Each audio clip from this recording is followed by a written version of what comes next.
Halo semua, kali ini kita mau bahas pelajaran ketujuh tentang Abraham dan Ishak. Ini Gospel Primer pelajaran ketujuh ya, masih dari serinya Iji Wagoner.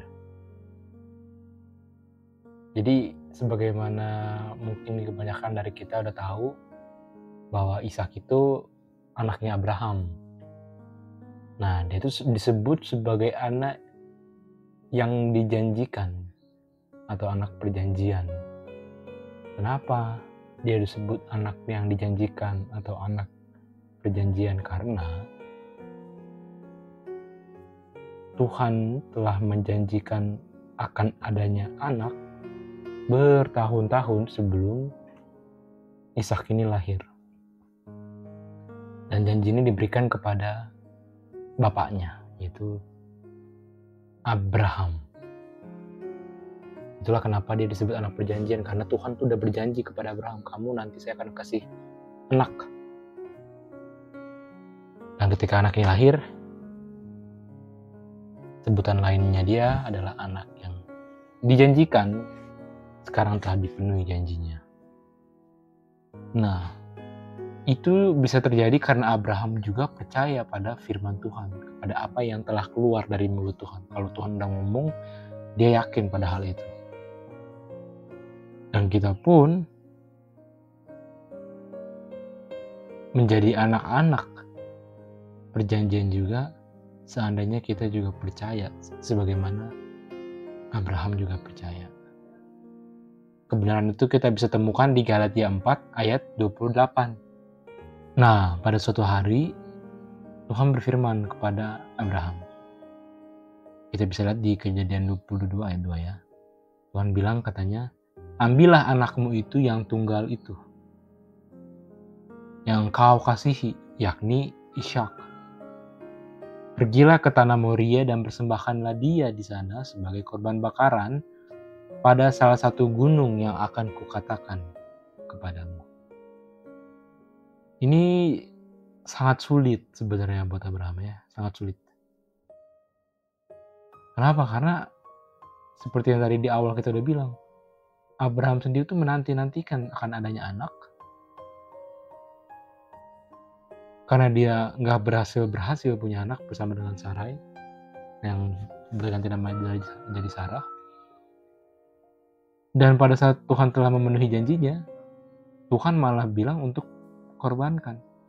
Padahal dia telah begitu menunggu-nunggu akan kehadiran anak ini.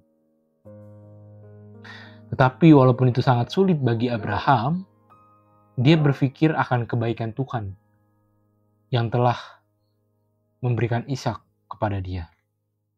Jadi walaupun dia terbawa beban berat, dia selalu berusaha untuk mengalihkan pikirannya pada hal-hal kebaikan yang Tuhan telah lakukan.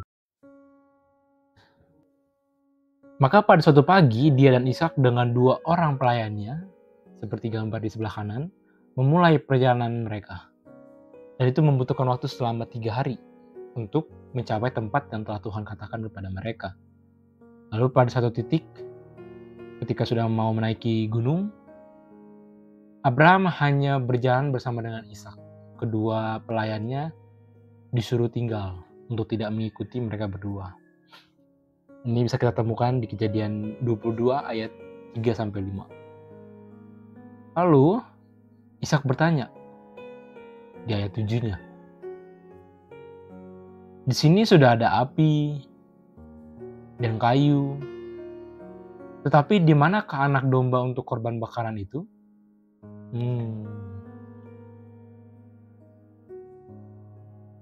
Di situ hati Abraham sudah mulai bergejolak dengan mendengar pertanyaan itu.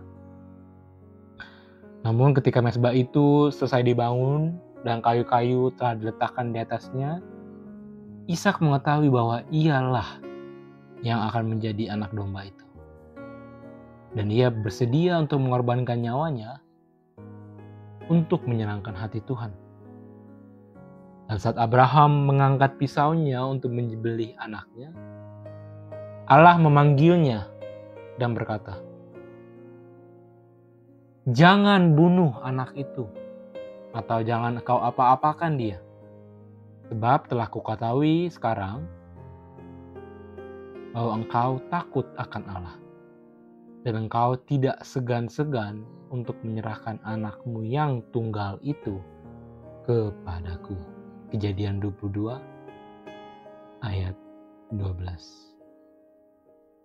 Jadi kita lihat di sini ada ujian kepada Abraham untuk merelakan anak tunggalnya yang dia telah nanti-nantikan selama ini, yang telah dia harap-harapkan akan hadir dalam kehidupannya. Lalu dia harus korbankan, namun dia percaya akan janji Tuhan, akan kebaikan bahwa Tuhan telah memberikan Ishak, dan pasti karena Tuhan telah memberikan Ishak, dia pun juga akan membangkitkan Ishak pada akhirnya.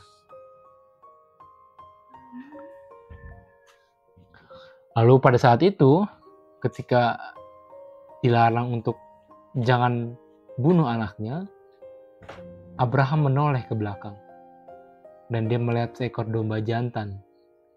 Lalu dia ambil domba jantan itu dan dipersembahkannya sebagai gantinya daripada Ishak anaknya.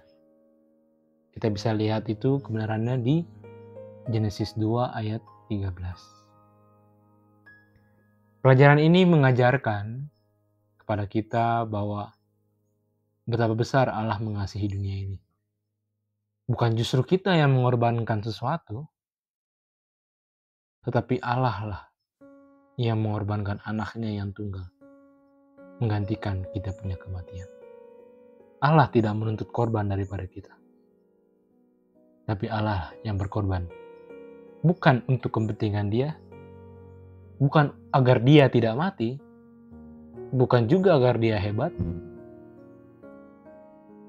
Sesederhana agar kita nggak mati. Inilah bukti nyata kasih Tuhan kepada kita, yang diungkapkan juga oleh Abraham dalam kisah kehidupan dia. Semoga Tuhan memberkati kita. Sampai jumpa di seri berikutnya.